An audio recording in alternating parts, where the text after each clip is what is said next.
Hey fellow scrappers, it's Mike the Scrapping Guy, and I'm here with another digital scrapbooking video tutorial.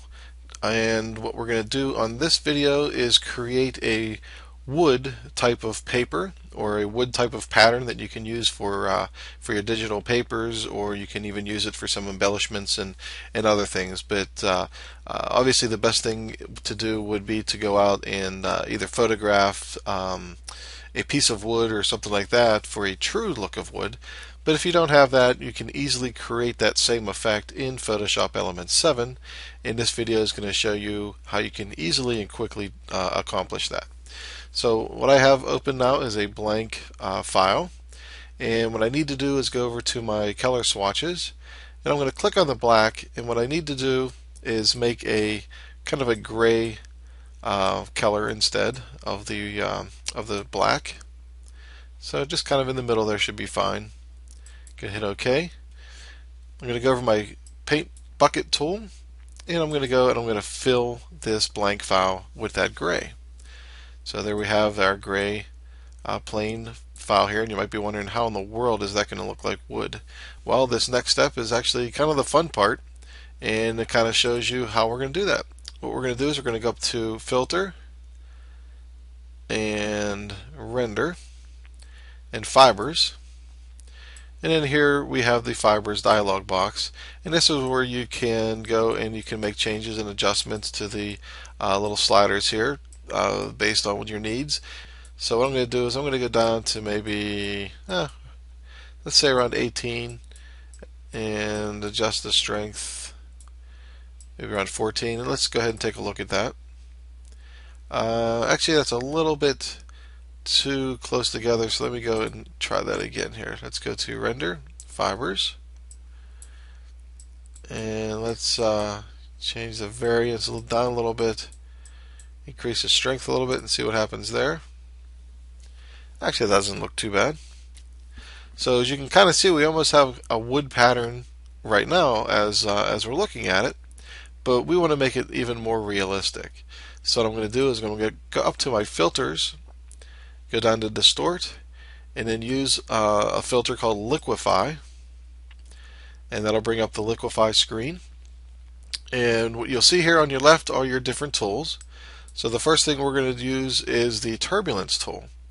And what's really neat is you can actually make little strokes on here, and it's going to change this pattern to really start looking like wood. And what you can also do is on the right here, you can adjust your brush options, make it smaller or larger, depending on the size of your image, and you can change that up to in between doing things. And then the pressure you can adjust also, and the amount of turbulence jitter you can adjust this too. So it's all basically up to your preference. I would suggest go ahead and just kind of play around with it a little bit and see what looks good. But what I'm going to do is I'm going to go down and I'm going to hold the mouse button down, and I'm just going to make these little strokes. And you can see it almost looks like little knot holes there, little wooden knot holes. So as make these adjustments and make these little strokes here, you can go ahead and start creating kind of a neat pattern that looks exactly like wood. There we go. And you can do other things with other tools. There is a twirl tool. What you can do is if you just kind of hold on to the mouse or push down on the mouse button, you can see it's actually kind of spinning right there. But the key is to just kind of break up the straight lines that the Fibers filter created. And then we also have a bloat tool. And what you can do with that one is if you just hold the mouse button down, it actually kind of makes everything expand. So like over that little knot hole there, you can make that one expand a little bit. Just a little emphasis on it a little bit more. And like I said, you just kind of play around with this to kind of get the wood pattern that you're looking for. And you can always hit Control Z if you want to undo something, or you can start over. I mean, it's so fast you can just start over if you're just not happy with whatever you're creating. So I'm just going to leave it at that for now. I'm going to go ahead and hit OK, and it's going to render it out and take us back to our normal Photoshop Elements page. And there we go. So now if you wanted a regular white and black wood-looking background for your digital scrapbooking page, you could easily just leave it here. But I'm going to actually change it to make it look like brown, as what wood would look like. So I'm going to go up to Enhance, go down to Adjust Color, and do the Adjust Hue Saturation. I'm going to go down and I'm going to click on Colorize, and we can see that it'll automatically put color in there. And now what I can do is use the Hue slider and adjust it a little bit to make it look more brown. Maybe bring up the saturation a little bit, maybe bring down the brightness a little bit.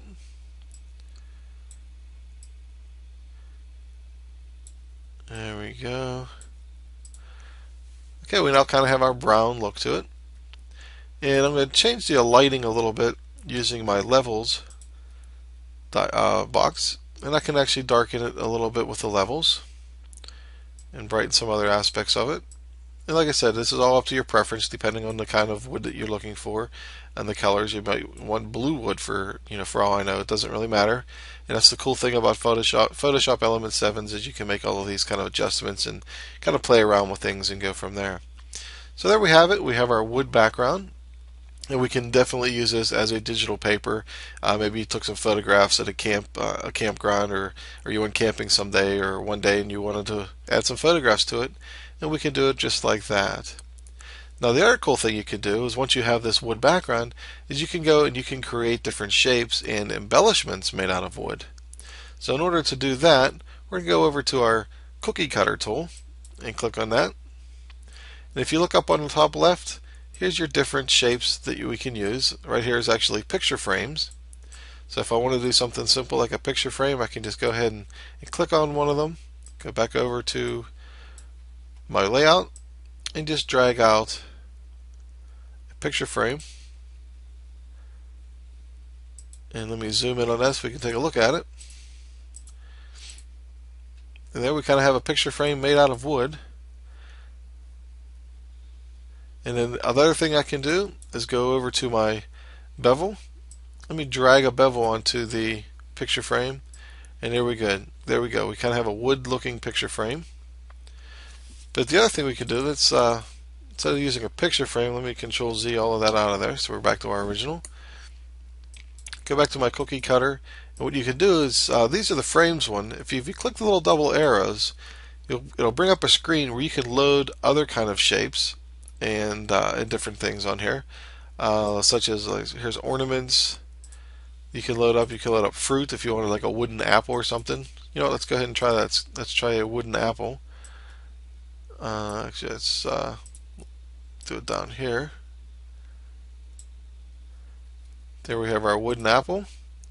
Add the bezel, and we can, if we click on the FX little indicator down on the layers screen here, if you double click it, you can adjust the size and make adjustments to the to this actual level.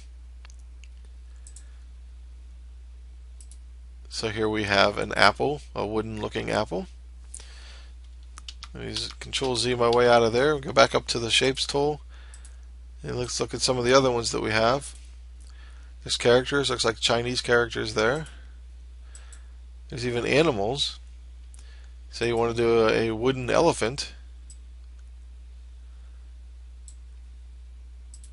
Whoop. There we go. Clicked on the wrong tool there. There. Now we have a wooden elephant. Add a bezel to it. We can adjust it there. And tweak it and do different things. And even once you're in there, you can even take, let's see, the paintbrush tool, and let's go ahead and choose a black, and just bring that brush down a little bit.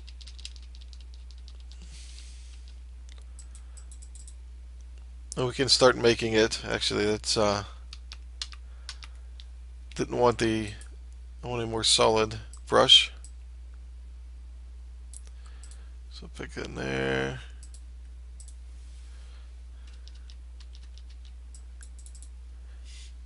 There we go. So you can actually kind of do different little paintings and different things on there. If you once you had the wood outline, you can do and decorate the embellishment however you'd like. So there you have it, a real quick way to create either a wood background for your layouts, or you can create the wood background and then go ahead and build and make various embellishments using the cookie cutter tool and the bezel effect on that tool.